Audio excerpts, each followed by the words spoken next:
안녕하세요.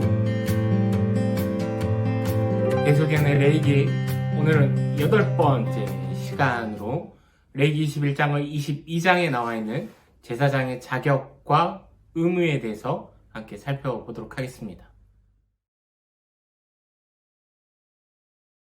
먼저 본론으로 들어가기 전에 레이기의 구조를 먼저 살펴보고자 합니다.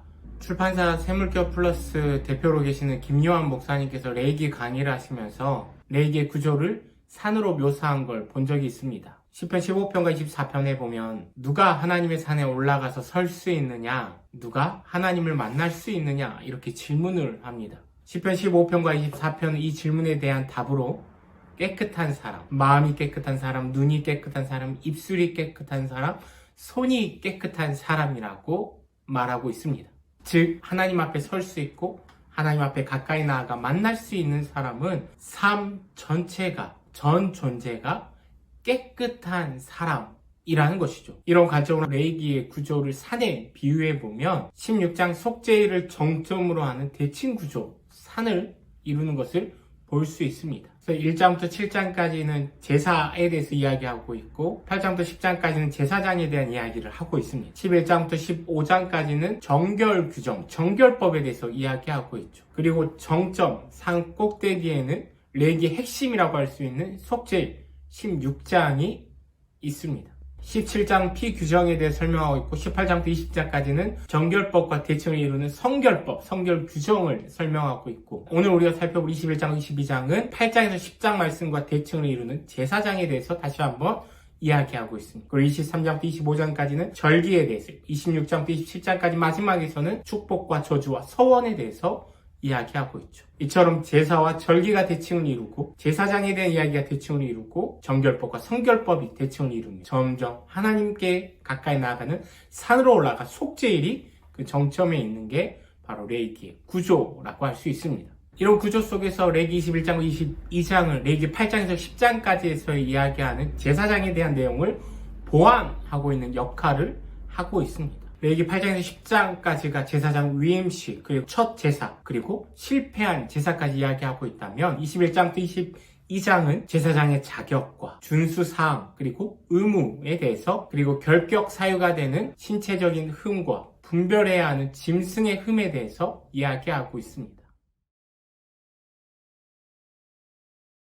먼저 제사장의 장례, 결혼, 규정에 대해서 살펴보겠습니다. 죽음은 생명과 정반대되는 개념으로 부정의 근원이라 여겼습니다. 따라서 짐승과 사람의 사체는 부정결을 전염시키죠. 이처럼 부정결한 죽음과 생명이신 여호와 하나님과는 함께할 수가 없습니다. 그렇게 거룩의 영역인 성소에서 장례를 치른 일은 결코 있을 수가 없죠. 그래서 레이기 10장에서 첫 제사 실패했을 때 아론의 아들 나답과 아비후가 그 자리에서 즉사하였을 때 그의 사촌들이 나답과 아비후의 시체를 가지고 나가서 처리를 했던 것을 알 수 있습니다. 이처럼 시체는 부정결하고 부정결을 전염시키기에 성소의 직무를 감당하는 제사장은 장례를 집행할 수도 없고 장례에 참여하는 것도 제한이 있습니다. 일반적으로 제사장은 성소의 직무를 감당하고 있기 때문에 장례에 참여할 수 없습니다. 다만 일반적인 제사장들은 직계 가족의 장례는 치를 수 있습니다. 그러나 대제사장인 경우는 이 또한 금지되죠. 대제사장은 더 높은 거룩성을 유지해야 하기에 부모의 장례조차도 허용되지 않습니다. 레위기에서 율법으로 제사장이 이런 장례 참여를 전적으로 금지하는 것은 장례 예식 가운데 제사장의 역할이 완전히 배제된다는 것을 우리가 이해할 수 있죠. 그런데 지금도 그렇고 고대 근동 문화권에서는 장례의 종교적 의미가 아주 강했다라고 합니다. 그런 면에서 지금 이스라엘은 장례의 종교적 의미가 완전히 빠져가는 것이죠. 고대 근동 문화권과는 정반대의 길을 가고 있는 것입니다. 이처럼 하나님께서 레위기 말씀을 통하여서 이스라엘 백성들이 제사장과 장례식을 분리시키는 것은 당시 고대 문화권에서 죽은 자를 위해서 많은 제의를 베풀었던 것과 정반대에 서 있는 것입니다. 제사장은 죽은 자를 위한 제사장이 아니라는 것을 강조하고 있으며 유일신 신앙이 그 뿌리를 내리고 있는 이스라엘에게는 오직 여호와 하나님 앞으로 나아가는 것이 그들의 핵심임을 알려주고 있는 것입니다. 또한 고대 문화권에서는 장례 때 애곡의 행위로 몸을 베거나 털을 밀고 몸에 상처를 내는 그런 애곡의 행위를 했는데 이스라엘에게는 이 같은 것을 철저히 금하셨습니다. 반면에 머리털을 밀거나 풀고 수염을 깎거나 옷을 찢고 베옷을 입는 애곡의 행위가 허용되었습니다. 근데 대제사장은 이 어떤 애곡의 행위도 허용되지 않았습니다. 대제사장은 더 높은 거룩성을 유지해야 하고 하나님을 향해 언제나 거룩해야 하며 하나님의 이름을 욕되게 하지 말아야 했기에 이 모든 애곡의 행위까지도 금지되었습니다. 장래의 규정뿐만 아니라 결혼 규정 또한 제사장에게는 엄격했습니다. 창녀나 과부, 이혼한 사람과는 결혼할 수 없고 반드시 처녀를 아내로 삼아야 했습니다. 그리고 제사장은 자신의 딸들도 이와 같이 관리를 해야 했습니다. 다음으로 제사장이 성소에 들어가 성소의 직무를 감당하기 위해 갖추어야 하는 신체적인 자격, 요건과 희생제물로 흠이 없는 것을 드려야 함을 이야기하고 있습니다. 흠이 있는 짐승은 제물로 바쳐질 수가 없습니다. 다만 22장 23절 말씀에 보면 자원하는 화목제의 경우 더하거나 덜한 소나 양을 바칠 수 있다라고 허용되어지고 있습니다. 이 외에는 어떤 흠이 있는 짐승을 제물로 바칠 수가 없습니다. 하나님 앞에 나아가는 제사, 이것을 집행하는 제사장이나 제사에 바쳐지는 희생 제물, 이 모두는 흠이 없이 거룩해야 합니다. 우리가 이것을 얼핏 보면 특히 제사장의 경우에 장애인은 제사장이 될 수 없다. 그 직무를 감당할 수 없다. 차별하는 것 아니냐.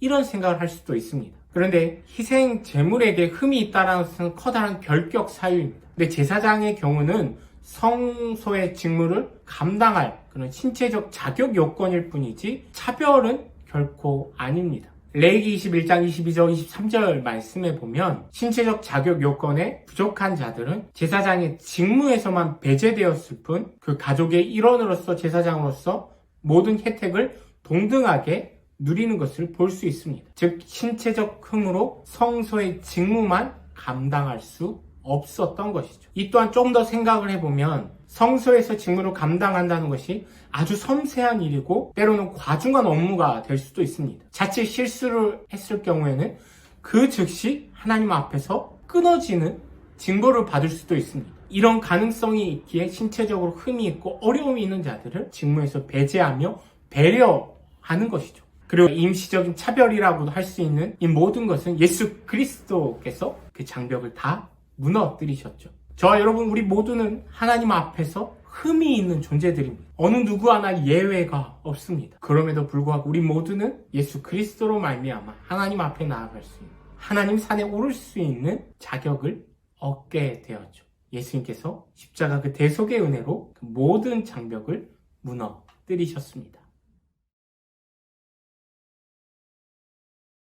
마지막으로 살펴볼 것은 제사장의 성물 섭취의 규정에 대해서 살펴보겠습니다. 레위기 22장에 보면 성물을 먹을 수 있는 제사장의 자격에 대해서 이야기하고 있는데 제사장이 먹을 수 있는 성물은 지성물과 일반 성물이 있습니다. 여기서 성물이란 제단에 바쳐진 거룩한 음식을 가리킵니다. 이 성물을 몸이 부정해진 제사장은 접촉할 수도 없고 섭취할 수도 없습니다. 이를 어길 경우에는 3절 말씀에 나온 것처럼 하나님 앞에서 끊어지는 징벌을 받게 됩니다. 그리고 제사장의 가족과 딸린 종은 성물을 함께 섭취할 수 있는데 일반인들, 제사장의 집에 온 손님이나 제사장이 잠시 고용한 일꾼은 성물을 먹을 수가 없습니다. 자격이 없음에도 불구하고 성물을 먹었다. 우리가 제사에 살펴봤듯이 속건제를 드려야 합니다. 그런데 만일 의도를 가지고 이 성물을 먹었다. 그에게는 합당한 형벌이 내려질 것이다. 성경은 이야기하고 있는데 합당한 형벌을 유추해보면 하나님 앞에서 끊어지는 형벌일 것입니다. 레위기 22장 31절부터 33절까지의 말씀은 레위기 21장과 22장의 말씀을 마무리하며 다시 한번 하나님의 말씀을 준행할 것을 명령하십니다. 하나님께서는 이스라엘을 하나님의 백성, 하나님의 자녀로 삼기 위해서 곧 이스라엘의 하나님이 되시기 위해서 그들을 출애굽시킨 하나님이심을 강조하십니다. 그리고 하나님께서는 이스라엘 백성들이 하나님의 백성으로 거룩히 여김받기를 원하십니다. 이스라엘이 이방의 다른 어떤 민족과도 구별되는 질적으로 다른 거룩한 백성이 되기를 원하십니다. 이스라엘이 이처럼 질적으로 다른 민족과 구별된 거룩한 백성이 되기 위해서는 가나안이나 애굽, 이방의 종교, 문화, 그런 습성들을 따라가서는 안 됩니다. 이런 거룩의 유지에 1차적인 책임이 제사장에게 있는 것입니다. 제사장의 거룩 유지야말로 이스라엘 백성들이 하나님 앞에서 언약 백성으로 거룩한 백성, 하나님의 백성으로 살아가는데 중요한 선결 요건인 것이죠. 하나님께서는 저와 여러분도 거룩한 제사장으로 부르셨습니다. 우리가 늘 거룩을 유지하며 살아가야 하는 것입니다. 부정결한 이방의 다른 문화, 다른 신앙, 다른 습성을 따라가고 접촉하고 그렇게 살아가는 것이 아니라 철저히 구별된 거룩을 유지하며 살아가기 위해 우리의 삶의 자리에서 치열하게 고민하며 분리된 삶을 살아가야 하는 것입니다. 어떻게 보면 제사장이 부모의 장례까지 참여 못한다, 애곡하지도 못한다, 너무 심한 것 아닌가 이렇게 생각할 수도 있습니다. 그러나 우리가 거룩을 유지하기 위해서 우리에게 커다란 결단이 분명히 필요하다는 것입니다. 우리의 삶의 전 영역이 거룩을 유지하며 살아가기 위해 분명하게 구별된 분리된 삶이 되어야 하는 것입니다. 우리가 이처럼 거룩을 유지하며 살아갈 때 우리의 가정이, 우리의 공동체가, 우리가 속한 그 지역이 거룩을 유지하며 살아갈 수 있게 되는 것입니다. 저와 여러분들이 하나님이 부르신 그 거룩한 제사장으로 거룩을 유지하며 거룩을 날마다 전염시키며 살아가는 저희 모두가 다 되었으면 좋겠습니다. 감사합니다.